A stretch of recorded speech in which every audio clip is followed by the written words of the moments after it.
नमस्कार, मैं हूं वीरेंद्र सिंह और स्वागत है आपका एक बार फिर से हमारे खास कार्यक्रम में जो आधारित है कानाफूसी, गपशप और चर्चा पर। तो चलिए शुरू करते हैं इस बार का पावर सेंटर।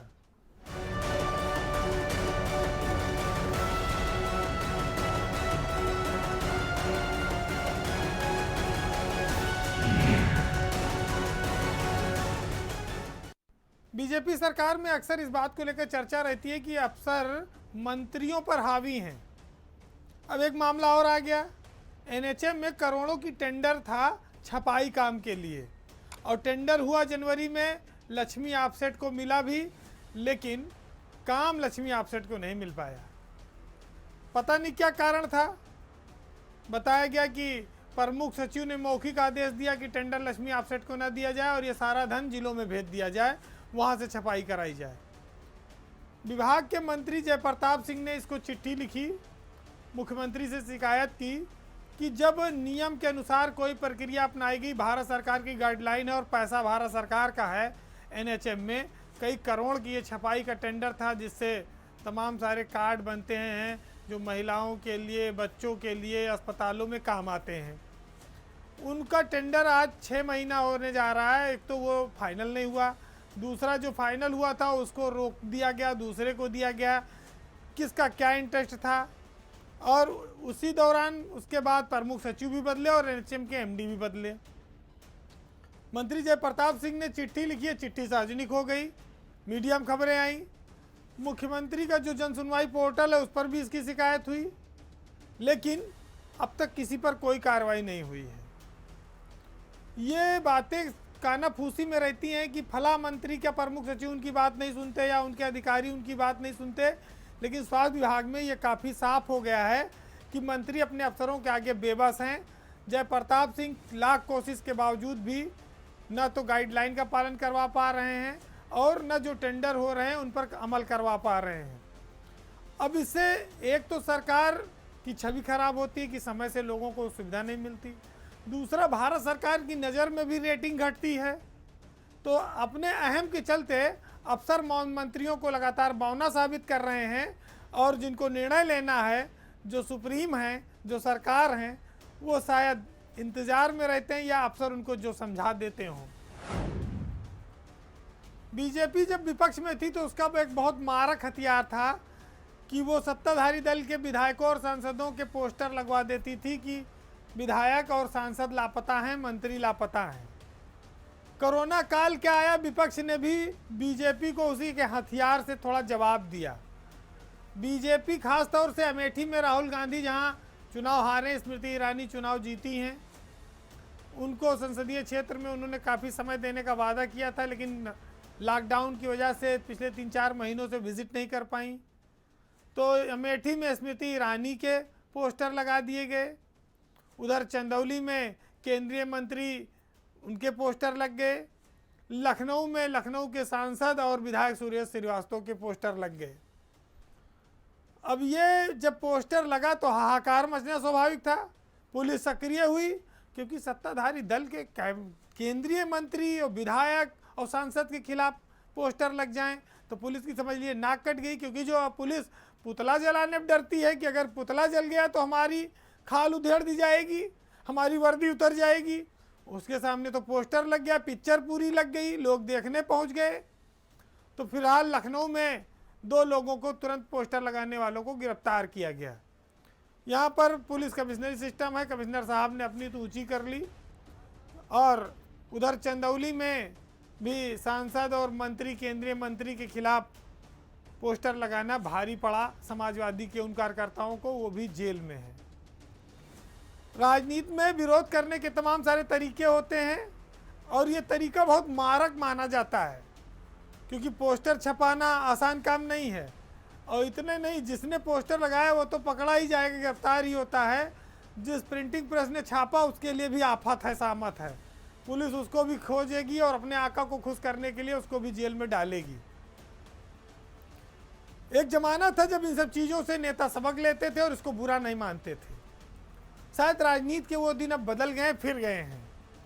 हालांकि अटल आडवाणी की पीढ़ी के कुछ नेता ऐसे हैं जो आज भी बचे हैं और जो आदर्श के तौर पर काम कर रहे हैं, चाहे उसमें भारत के गृह मंत्री, रक्षा मंत्री राजनाथ सिंह हैं, उनके नाम का भी पोस्टर लगा, लेकिन ना तो उनके किसी कार्यकर्ता की कोई प्रतिक्रिया आई और ना उनकी ओर से। और लॉकडाउन में सब जानते हैं कि नेताओं का इतना मूवमेंट है नहीं। फिलहाल सियासत में चर्चा पर्चा खर्चा चाहे जैसे होते रहना चाहिए। तो खर्चा करने के लिए तो सबके पास माल बचा नहीं, लेकिन चर्चा और पर्चा जरूर मट रहा है और इसी बहाने विपक्ष अपनी राजनीति को जिंदा रखे हुए है। अखिलेश यादव और शिवपाल को लेकर आए दिन राजनीति के कयास चलते हैं। वो फिर एक होंगे। इस कयासों को तब और बल मिला जब इटावा में लोहिया जी के नाम पर एक कार्यालय का उद्घाटन होना था। उस कार्यक्रम में शिवपाल भी मौजूद थे। चूंकि शिवपाल की ओर से आयोजन था, उन्होंने इसके लिए अखिलेश यादव को आमंत्रित भी किया और वो भी पहुंचे। चाचा भतीजा इससे पहले फूलों की होली भी खेल चुके हैं। और एक कदम तब और बढ़ा जब शिवपाल यादव की सदस्यता को विधानसभा से रद्द करने के लिए याचिका जो दायर थी समाजवादी पार्टी की ओर से, नेता विपक्ष राम गोविंद चौधरी ने उसे वापस ले लिया। उन्होंने साफ कहा कि शिवपाल आज भी अखिलेश की पार्टी यानी समाजवादी पार्टी के ही विधायक हैं। ये मिलन समाजवादियों के लिए सुखद संकेत दे रहा है, लेकिन उनको थोड़ा तनाव भी दे रहा है। जो अखिलेश यादव को खुश करने के लिए चाचा पर बड़े बड़े हमले कर लगते थे और जिन्होंने ऐसे कारनामे कर चुके हैं, जो वो तो तनाव में होंगे। लेकिन पार्टी का एक बहुत बड़ा वर्ग ये मानता है कि अगर दोनों एक होते हैं तो निश्चित ही उनकी ताकत बढ़ेगी। संकेत इस बात के भी है कि अगर शिवपाल यादव को पार्टी में सम्मानजनक पद मिले तो शायद वो वापस भी आ सकते हैं, लेकिन इसमें कितनी सच्चाई है ये वक्त बताएगा। लेकिन जैसे जैसे 2022 का चुनाव करीब आ रहा है, अखिलेश और शिवपाल यादव में नज़दीकियां बढ़ती जा रही हैं, इसकी चर्चाएं बढ़ती जा रही हैं, कयास बढ़ते जा रहे हैं और लोगों का जो दिल है वो आपस में काफ़ी करीब निकट आकर बात कर रहा है। फिलहाल भारत की सियासत में एक चलन बहुत प्रमुख रहा है कि ये सियासत है माहौल बनाए रखिए, दिल मिले ना मिले लेकिन हाथ मिलाए रखिए। तो परिवार में कहा जाता है कि दूरी चाहे जितनी हो, एक न एक दिन एकता भी हो जाती है और सबको साथ आना पड़ता है। और मुलायम सिंह एक पुल की तरह हैं जो पूरे परिवार को हर तरफ से जोड़ते हैं, इस पार से उस पार तक। और यही कारण है कि उनके सम्मान में ही सही हो सकता है कि शिवपाल और अखिलेश बहुत जल्दी एक हो जाएं और जो चाबी और साइकिल है, ये चाबी से साइकिल का ताला हो सकता है खुल जाए और सियासत में कोई नई इबारत लिखी जाए। बीजेपी सरकार के विधायक अपनी ही पुलिस से परेशान हैं। कई सारे मामले रोज आ रहे हैं। बहराइच में विधायक ने खुलेआम बोला, महोबा में बोला, आगरा में बोला, बाराबंकी में बोला, अम्बेडकर नगर में बोला, सारे वीडियो ऑडियो वायरल होते रहते हैं। लेकिन विधायक परेशान है, चलो सही, लेकिन पुलिस इतनी ढीठ हो जाए कि वो विधायक को चिढ़ाने लगे तो बवाल तो तय है। अब टांडा से विधायक हैं संजू देवी, उन्होंने बसखारी के इंस्पेक्टर मनोज सिंह के खिलाफ धरना दिया कि वो कार्यकर्ताओं का उत्पीड़न करते हैं और वसूली के आरोप लगाए। एसपी भी एक से बढ़कर एक हैं। उन्होंने कहा कि इंस्पेक्टर को थाने से तो हटा देंगे लेकिन दूसरा थाना दे देंगे, जैतपुर दे दिया। अब इंस्पेक्टर को जब सैया भैया कोतवाल डर कहेगा जब एसपी का हाथ सर पे है, तो मनोज सिंह ने पूरा विदाई जुलूस निकाल दिया। बताया जाता है कि पुलिस वालों ने ऐसा काम विधायक को चिढ़ाने के लिए किया। किसकी संरक्षण पे किया? कि इससे ऐसा करके वो विधायकों को क्या मैसेज देना चाहते हैं? क्या विधायकों की हैसियत जिले में बेहद कमज़ोर है, या पुलिस और जिले के अफसरों को लखनऊ से कोई निर्देश भी देकर भेजा जाता है कि स्थानीय स्तर पर विधायकों की नहीं सुननी है? तमाम सारे सवाल इस रैली ने और इस कहा जाए विदाई पार्टी समारोह ने खड़े किए। क्योंकि जब किसी अफसर का किसी थाने से तबादला हो गया तो उसको थाने की सारी सरकारी चीज़ों को छोड़कर नए जगह पर जाकर नया चार्ज लेना पड़ता है। लेकिन जिस तरह से विदाई समारोह में सरकारी गाड़ियां, प्राइवेट वाहन गाड़ियां, फूल माला का इस्तेमाल किया गया, वो साफ दर्शाता है कि पुलिस का मनोबल विधायकों के प्रति बहुत ज़्यादा बिगड़ा हुआ है और बढ़ा हुआ है कि विधायक उनको एक थाने से तो हटवा सकता है लेकिन चार्ज से नहीं हटवा सकता। और मनोज सिंह का यह कृत्य बीजेपी की सरकार के लिए भी किरकिरी का कारण बना और जैदपुर थाने पे चार्ज लेने से पहले फिर उनकी रुखसती हुई, फिर उनको निलंबन भी हुआ और वो खुद तो नहीं गए ही, साथ साथ 10 और सिपाहियों को भी ले डूबे थाने के, जो उनके सरकारी विदाई बारात में शामिल हुए थे। सोशल डिस्टेंसिंग की धज्जियाँ उड़ाई, फूल माला से लादे गए। ये क्या दर्शाता है कि पुलिस में मनमानापन चल रहा है, किसके इशारे पे चल रहा है? सरकार में बैठे हुए हुक्मरान ये देखें, क्योंकि ज़िले में प्रभारी मंत्री हो, चाहे विधायक हो, चाहे सांसद हो, सब ने हथियार डाल दिए हैं। अब निर्णय जिसको करना हो वही देखे, क्योंकि हर बात में कोई विधायक सड़क पर नहीं उतरेगा, कोई सांसद सड़क पर नहीं उतरेगा, कोई मंत्री जाकर सड़क पर खड़ा नहीं होगा। तो सब लोगों ने व्यवस्था को ऊपर वाले के हवाले किया है और वो उम्मीद ये कह रहे हैं कि मुख्यमंत्री अगर नज़र उनकी पड़ेगी तो निश्चित ही न्याय मिलेगा। अंग्रेजों के ज़माने में दरोगा अगर क्षेत्र में निकल जाते थे तो अपराधी कई कई कोस दूर भाग जाते थे। दरोगा का बड़ा आतंक हुआ करता था और घोड़ों की टापों के नीचे तमाम लोगों को रौंदवा देते थे। उसी से शायद प्रेरित होकर दरोगा सुमित आनंद ने घूरपुर थाना जो प्रयागराज में है, वहाँ पर किसानों की सब्जियां कुचलवा दी, रौंदवा दी सरकारी वाहन से। तय हुआ था कि मंगलवार और शुक्रवार को स्थानीय स्तर पर बाजार लगेगी, लेकिन दरोगा सुमित आनंद को ये बात भाई नहीं और थाने की सरकारी जीप हूटर बजाते हुए वो लेकर आए और सब्जियों को रौंद डाला और उसके बाद गाड़ी बैक की, फिर दोबारा रौंदा। उनका मन शांत नहीं हुआ। वर्दी का नशा इतना ज़्यादा था कि उन्होंने नियम कानून की धज्जियाँ उड़ाई, मानवता की धज्जियाँ उड़ाई और अपने अफसरों के आदेशों का अवहेलना की। समस्या ये है कि इलाहाबाद के जो एसएसपी हैं सत्यार्थ अनिरुद्ध पंकज और ये दरोगा सुमित आनंद, इन दोनों में होड़ थी कि कौन ज़्यादा बड़ा सिंघम है। ये जो सिंघम पिक्चर आई, इसने सबसे ज़्यादा नुकसान पुलिस वालों का किया और उसमें भी सबसे ज़्यादा नुकसान उत्तर प्रदेश की पुलिस का हुआ। इस पिक्चर के चक्कर में, सिंघम बनने के चक्कर में कई सारे अफसर निपट गए, कई सारे लड़की के चक्कर में फंस गए, नोएडा से लेके और तमाम जगहों तक। कई सारे अफसर निलंबित हो गए, दरोगा बर्बाद हो गए और जनता का भी बड़ा नुकसान किया इस सिंघम ने। तो जो चीज़ हमें प्रेरणा देनी चाहिए, उसके तमाम साइड इफ़ेक्ट इतने ज़्यादा रहे कि अब सिंघम के नाम पर लोग डरने लगे हैं। बहरहाल ये मामला लखनऊ पहुंचा, मीडिया में सुर्खियां बना, मुख्यमंत्री कार्यालय ने इस पर संज्ञान लिया और कोई भी देखता, मुख्यमंत्री तो स्वाभाविक रूप से उसको पीड़ा होती कि किसानों की सब्जी जिसको हजारों लोग खाकर अपना पेट भर सकते थे, उसे गाड़ियों से इस तरह रौंदा गया, पुलिस की गाड़ी से। दरोगा को निलंबित किया गया। कार्रवाई सीधे फरमान जारी हुआ पंचम तल से और मुख्यमंत्री कार्यालय से कि ऐसे जालिम दरोगा को तुरंत सजा दी जाए। और पुलिस को जनता के प्रति हमदर्द कब बनाया जाएगा, ये पाठ कब पढ़ाया जाएगा? खाली ये कागज में आदेश चलेंगे। अब ये अफसर की हालत ये हो गई, अफसरों की इस काम के नाते, कि वो जाकर किसानों से उन्हें माफ़ी मांगनी पड़ी, उनका जो नुकसान हुआ था उनका मुआवजा देना पड़ा। वर्दी वाले लोगों ने सरकार की इस तरह किरकिरी कराई कि ये मामला अब काफ़ी लंबे समय तक इतिहास बना रहेगा।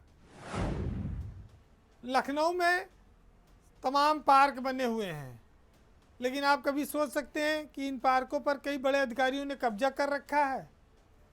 भाई कोई कॉलोनी डेवलप की लखनऊ विकास प्राधिकरण ने, उसमें लोगों को घूमने टहलने, बच्चों को खेलने के लिए पार्क दिया, तो पार्क पर ये हमारे तमाम जज साहब, तमाम आईएएस, पीसीएस, ये लोग कब्जा किए बैठे हैं, सब्जी उगा रहे हैं, अपने नौकरों के लिए वहाँ पर झुग्गी झोपड़ी बनवा दी है। मतलब उच्च पदों पर बैठे लोग अगर इतनी निम्न स्तर की सोच रखेंगे तो समाज में जो गरीब आदमी वो कहाँ जाएगा? समाज में जो कम्युनिटी के लिए वातावरण बनाने की कोशिश की गई है, जो उनको शुद्ध हवा देने की कोशिश की गई है, वो कैसे मिलेगी? और एक का अनुकरण दूसरा करने लगता है। गोमती नगर विस्तार में लखनऊ में सरकार की नाक के नीचे सेक्टर 4 में पार्क पर कई बड़े रसूखदारों का कब्जा है। उसमें कई तो जज साहब हैं, उनका नाम लेने की हिम्मत तो वैसे किसी में नहीं है। दूसरा पुलिस के अधिकारी हैं, कृषि विभाग के एक डिप्टी डायरेक्टर हैं LB यादव, SP सिटी हैं बिजनौर के मिश्रा जी, तमाम सारे लोग ये घर तो बनाए, साथ में पार्क में गए, कब्जा कर लिया और सब्जी बो रहे हैं, ताज़ी सब्जी हरी सब्जी ले रहे हैं। अब वहाँ बाकायदा पंपिंग सेट लगा है, मोटर लगा है, सिंचाई हो रही है। अब इतने बड़े बड़े अफसरों के खिलाफ शिकायत के करें, और शिकायत करो तो जो शिकायत ले रहा है वो खुद ही डर रहा है, कल को जज साहब बुला के धमका देंगे तुमको जेल भेज दूंगा। किसकी हिम्मत है कि कहे साहब ये पार्क में से अपनी सब्जी की खेती बंद करो। लेकिन LDA के अफसर भी सब जानते हैं, एक दो बार वो अगर बहुत दबाव पड़ता है, मीडियम चलता है तो चले जाते हैं, टहल घूम के लौट आते हैं, बुलडोजर ले जाएंगे, बाहर दौड़ाएंगे पार्क के किनारे किनारे, टहल के लौट आएंगे। जो जितने बड़े पद पर है, क्या उसका दिल उतना छोटा है? क्या उसकी जवाबदेही उतनी कम है? क्या उसकी मनमानियाँ उतनी ज़्यादा रहेंगी? तमाम सारे सवाल खड़े होते हैं, क्योंकि समाज में आसपास का जो वातावरण है वो हम इन चीज़ों को यहाँ लाते हैं। सब्जी बोना, सब्जी खाना अच्छी बात है, हरी ताज़ी, लेकिन अपनी ज़मीन पे। सरकार की ज़मीन, पार्क की ज़मीन लोगों को बैठने, खेलने, टहलने, व्यायाम करने के लिए है, बच्चों के लिए है। अपनी निजी संपत्ति नहीं है कि उस पर सब्जी बोएं और आनंद लें और दूसरे को डांटे फटकारें। जिनका आचरण उच्च कोटि का होना चाहिए, जिनके आचरण से दूसरे लोग सबक लें, वो खुद इस तरह का गिरा हुआ आचरण कर रहे हैं और उनके खिलाफ सरकार भी कोई कार्रवाई नहीं कर पा रही, LDA भी। ये बौनापन ये दिखाता है कि जिसकी लाठी उसकी भैंस हमेशा रही है और रहेगी। योगी सरकार में एक अफसर और हैं जिनका बेहद जलवा है। साहब वित्त विभाग के प्रमुख सचिव हैं संजीव मित्तल, जिनके सामने पढ़ने से पहले मंत्री कतराते थे, अब अफसर भी कतराने लगे हैं। बड़े बड़े अफसरों को इन्होंने पानी पिला दिया है। और जब से कोरोना आया और जो हथियार उनको मिला कि अब कोई भी प्रमुख सचिव, कोई भी निदेशालय का अफसर 1 रुपया भी बिना वित्त विभाग को फाइल भेजे पास नहीं कर सकता। बड़ी परियोजनाओं पर तो सरकार ने वैसे भी रोक लगा रखी है, पैसे का संकट है। और संजीव मित्तल तो वैसे भी कैंची नहीं अस्तूरा चलाने में माहिर हैं, वो तो अपना लिए घूमते ही रहते हैं। मंत्री पहले फ़ोन करते थे, कई विभागीय मंत्री तक बेबस नजर आए जब कई फाइलें उन्होंने लौटा दी।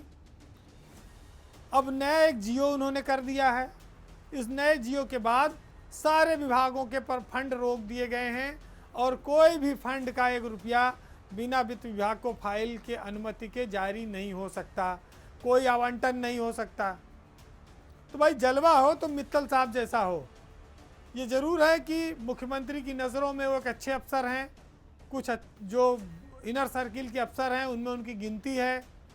लेकिन अब तो बहुत सारे प्रमुख सचिव अगर जा रहे हैं रास्ते में, उधर से संजीव मित्तल आ रहे हैं तो लोग कट लेते हैं कि कहीं नज़र ना पड़ जाए, उनको याद ना आ जाए कि उनकी कोई फाइल उनके विभाग में अनुमोदन के लिए गई है और उनका पैसा न काट दें। तो कैंची और अस्तूरे से इतना डर शायद कभी देखा गया था। और विधानसभा, बापू भवन और लोक भवन में बैठने वाले अफसर इसको लेकर काफ़ी चर्चा करते हैं और काफ़ी कानाफूसी है। लोग इस बात से घबराए हैं कि मित्तल से बच के रहना, क्योंकि मित्तल की नज़र टेढ़ी हुई तो पूरा बजट साफ हो जाएगा, चिल्लाते रहो पूरे साल कुछ मिलेगा नहीं। तो बहरहाल चटपटी और चुटीली खबरों के साथ आज बस इतना ही। अगले सप्ताह आपसे फिर मुलाकात होगी, तब तक के लिए नमस्कार।